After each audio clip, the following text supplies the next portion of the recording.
Morning friends, welcome back to my channel. আশা করি তোমরা সবাই ভালো আছো। সোমাস ওয়ার্ল্ডে তোমাদের সবাইকে অনেক স্বাগত আর অনেক ভালোবাসা। রাই এখনও ঘুমাচ্ছে, দেখছো?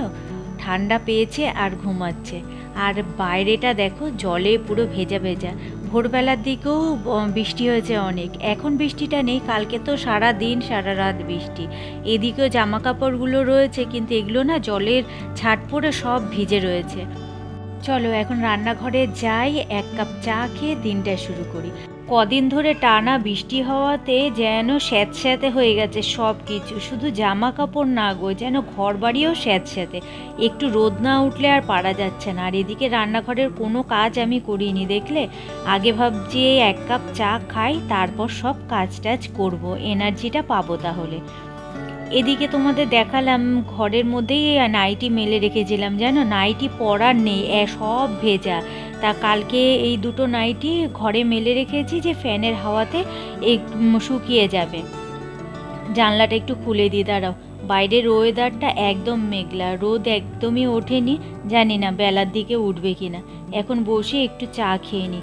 আর একটা জিনিস দেখবে, এই দেখো আমার মানি প্ল্যান্ট গাছটা কীরকম তরতাজা, আর হলো কত বড় বড় পাতা। কিন্তু রান্নাঘরেরটা দেখো একদম সরু লিকলিকে, কিন্তু কি লম্বা হচ্ছে।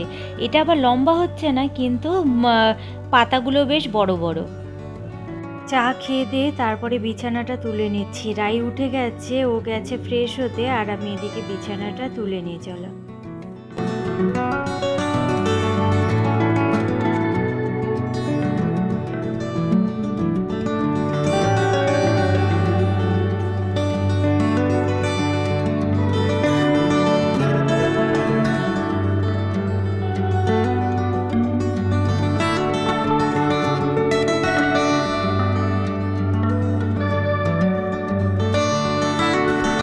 এইগুলো ঘরে মেলাতে শুকিয়ে গেছে, কিন্তু যেগুলো বাইরে রয়েছে সেগুলো এখনও আধ ভেজা। এগুলো এখন একটু ভাঁজ করে তুলে দেবো, তারপর বাইরেরগুলো একটুখানি মেলে দেবো দড়িতে। ওইগুলো তো সব গ্রিলে মেলা রয়েছে, সব দড়িতে এখন মেলে দেবো। চলো, এগুলো ভাঁজ করা হয়ে গেছে, এবার বাইরেটা যাই। এই যে একটার উপরে একটা মেলে রেখেছিলাম, এখন এগুলো একটা একটা করে সব দড়ির মধ্যে মেলে দিই। বৃষ্টি মনে হচ্ছে হবে না, জানো তো? বাইরে মেঘলা আকাশ, কিন্তু বৃষ্টি হচ্ছে না। সকালবেলা যে সেই হয়েছে, তারপরে আর কিন্তু বৃষ্টি হচ্ছে না। দেখা যাক বৃষ্টি হয় কিনা। এগুলো একটু মেলে দিই, বৃষ্টি যদি আসে তখন নয় আবার তুলে ঘরে দিয়ে দেবো। কাল তো বিশ্বকর্মা পুজো, আর আজকে আকাশে কিন্তু অনেক ঘুড়ি দেখা যাচ্ছে, জানো? অন্যান্য বার আকাশে যতটা ঘুড়ি ওড়ে, এবার কিন্তু তত ঘুড়ি উঠছে না। আর মেঘলা আকাশ, হাওয়া দিচ্ছে, কিন্তু মেঘলা আকাশ প্রচুর হয়ে রয়েছে। আর ছাদও তো স্লিপ হয়ে রয়েছে। কে যাবে ওপরে ছাদে উঠে ঘুড়ি ওড়াতে? ভয়ও তো লাগে, তাই না বলো? দাঁড়াও তোমাদেরকে দেখাই। এইদিকে না একটা ঘুড়ি উঠছে, দেখো। এই যে এটা মনে হয় ভোকাটা হয়েছে, এটা নিচেও ছাদে পড়ছে, আর পাখিগুলো ভয়ে অন্য ছাদেও চলে গেল। চলো, আর একটাই প্যান্ট আছে, এটা মেলে দিয়ে এবারে ঘরে যাই। ঘরে গিয়ে ঘর দরজা একটুখানি ঝাঁটা দিয়ে পরিষ্কার করি। কালকে পাউডার মেখেছে, তার অবস্থা দেখো, ড্রেসিং টেবিলের মধ্যে ভর্তি হয়ে পড়ে রয়েছে। এইগুলো জাগার জিনিস সব জায়গায় রেখে দিই প্রতিদিন সকালবেলার। এগুলো আমার কাজ, কিন্তু ঘর ঝাড় দেওয়ার আগে। আর আজ তো এগুলো পাউডার পড়েছে, অন্যান্য দিন ধুলো ভর্তি হয়ে থাকে, একদিনও বাদ যায় না যেগুলো ঝাড় না দিলে যে পরিষ্কার থাকে। আর এই দিকে যে এই ড্রয়ারগুলো দেখছো, এগুলোর এই সাইডগুলো সাদা হওয়াতে না ধুলো পড়লে না প্রচণ্ড পরিমাণে চোখে লাগে। এর জন্য প্রতিদিন এইভাবে ঝেড়ে দিই। আর এটা ধোবো, জানো তো, কদিন পরে ধোবো। পর্দাগুলোও তো কাচা হয়নি, ওইগুলোও কাচবো কদিন পরে, এখন কাচবো না। আর ঝুল ঝেড়েছি, তাতে কি আছে, ঝুল আবার পড়ে যাবে, আবার ঝাড়তে হবে। সেগুলো পরে করব, কদিন পরে। আর এটাও ধুয়ে দেবো। এই বাড়িতে আসার পর এটা ধুয়েছি, যে তারপরে কিন্তু আর ধোয়া হয়নি। এটা পুজোর আগে আগেই একবার ভাবছি ধুয়ে দেব। তাই ভাবছি পাখির আওয়াজ কোথা থেকে আসছে। দেখো, এখানে একটা চড়াই পাখি বসে আছে। আমাদের বাড়িতে, জানো তো, আগে ছোটোবেলাতে দেখতাম চড়াই পাখি প্রত্যেকবার একটা করে বাসা করবে, তার বাচ্চা নিচে পড়ে যাবে ওপর থেকে, আর বাবা ওপরে তাদেরকে তুলে দেবে। কোনো বাচ্চা আবার মরেও যেত, জানো, অত ওপর থেকে পড়তো বলে। আর প্রতি বছর বাসা বাঁধবে তারা এসে সে একই জায়গায়। প্রত্যেকটা বছর বাসা বাঁধবে, প্রত্যেক বছরই বাচ্চা পড়বে, কোনোটা মরে যায়, কোনোটা আবার বাবা তুলে দিত। আর দেখো কতদিন পর চড়াই পাখি দেখলাম, এই যে উড়ে গেল যা। তারও এবার ঘরটা ঝাড় দিয়ে আজকে ঘরটা মুছে ফেললি একবারে। আর আজ জানো তো রান্না বান্না নেই, কেন তা তোমাদেরকে পরে বলছি।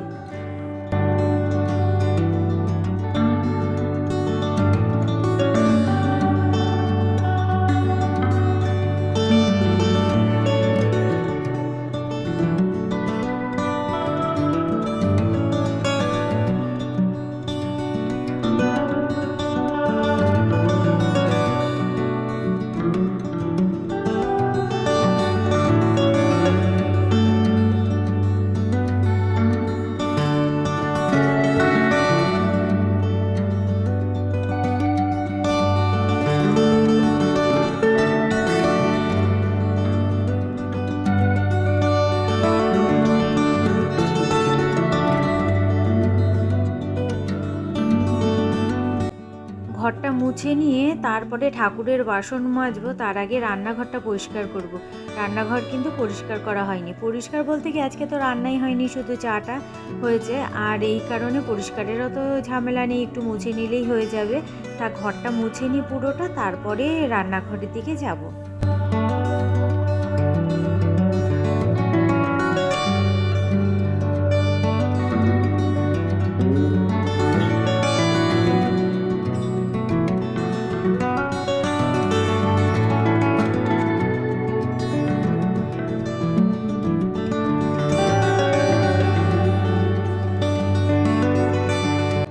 কালকের কটা বাসন ছিল সেইগুলোই ধুয়ে নিচ্ছি এখন। এগুলো ধুয়ে একটুখানি মুছে নিয়ে তারপর ঠাকুরের বাসনগুলো মাজবো।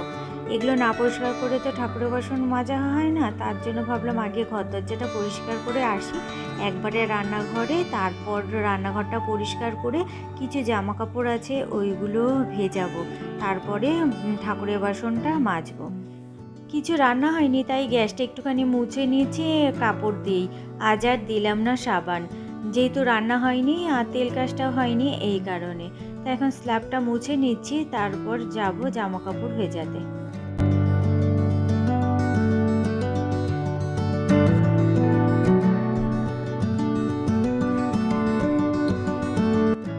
জামা কাপড়টা ভেজাতে যাব, ওই সময় দেখি লঙ্কাগুলো বেছে রাখা হয়নি ফ্রিজে। কালকে রাই এনেছিল, সেইগুলো আর বাছা হয়নি। ভাবলাম এগুলো বেছে একবারে ফ্রিজে দিয়ে যাই। বৃষ্টির ওয়েদার তো, লঙ্কাগুলো বাইরে থাকলে পচেই যাবে সব। এই কারণে বোটাগুলো সব ছাড়িয়ে নিচ্ছি, নিয়ে একটা কন্টেনারে ভরে নিয়ে ফ্রিজে রেখে দেবো। চলো তোমাদের কমেন্টসের উত্তর দিই। এক বন্ধুকে বলেছিলাম কালকে উত্তর দেব, কিন্তু কালকে আর দেওয়া হয়নি, আর কি গতকালকে দেওয়ার হয়নি। তা আজকে বলি, একটা বন্ধু আমাকে কমেন্টস করেছিল যে দিদিভাই যেই বাড়িটাতে তোমরা থাকো সেটা কি তোমার নিজের বাড়ি? হ্যাঁ গো বন্ধু, এটা আমার নিজেরই বাড়ি।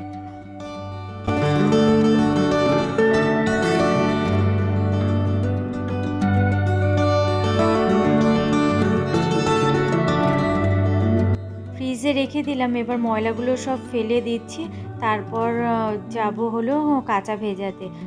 আজ আর বৃষ্টিটা হবে না মনে হচ্ছে, তাই কালকের জামা কাপড় যেগুলো ছিল সেগুলো অল্প একটু সার্ফ দিয়ে একটু খুঁচে দেবো। প্রতিদিনের জামা কাপড় জানো তো আমি এইভাবে একটু অল্প সার্ফ দিয়ে খুঁচে দিই, তাহলে আর ওই ভিজিয়ে রেখে অনেকক্ষণ সময় ভিজিয়ে রেখে কাচতে হয় না, আর কাচতেও কিন্তু কষ্ট লাগে না। প্রতিদিনেরটা প্রতিদিন এইভাবে যদি ধুয়ে দিই।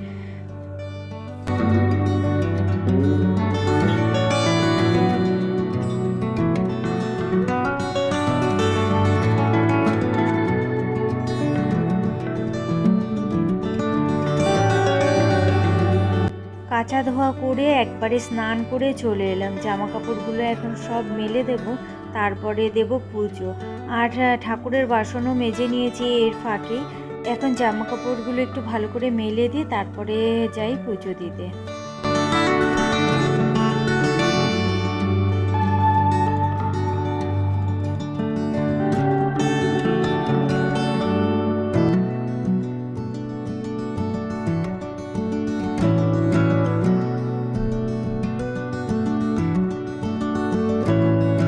আর অনেকেই আমার জন্মদিনে অনেক শুভেচ্ছা বার্তা পাঠিয়েছো, তাদেরকে আমার তরফ থেকে অনেক অনেক ধন্যবাদ তোমাদের।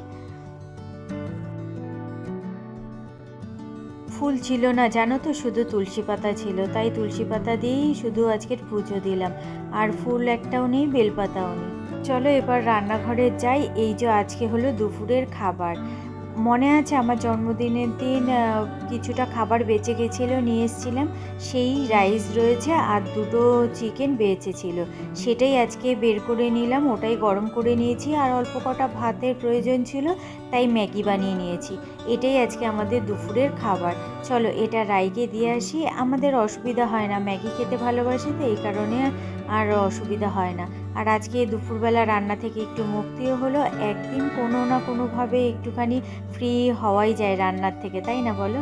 চলো এটা আমার খাবার, এটা আমি খেয়ে নিই। আর একটা লঙ্কা নিয়েছি, ম্যাগির সাথে আমার একটা লঙ্কা প্রয়োজনই পড়ে, নাহলে না ম্যাগিটা খেতে যেন আমার খুব একটা স্বাদ লাগে না। আর মাংস আছে বলে তার জন্য আজকে আর ম্যাগির সাথে ডিম নিয়ে নিই। চলো আজকের ভিডিওটা খেতে খেতেই এখানেই শেষ করছি। দেখা হচ্ছে তোমাদের সাথে আবার আগামীকাল একটা নতুন ভিডিওর সঙ্গে। তোমাদের যদি ভালো লেগে থাকে তাহলে প্লিজ লাইক করো, কমেন্টস করো আর সাবস্ক্রাইব করে আমার পাশে থেকো। চলো আজকের মতো টাটা।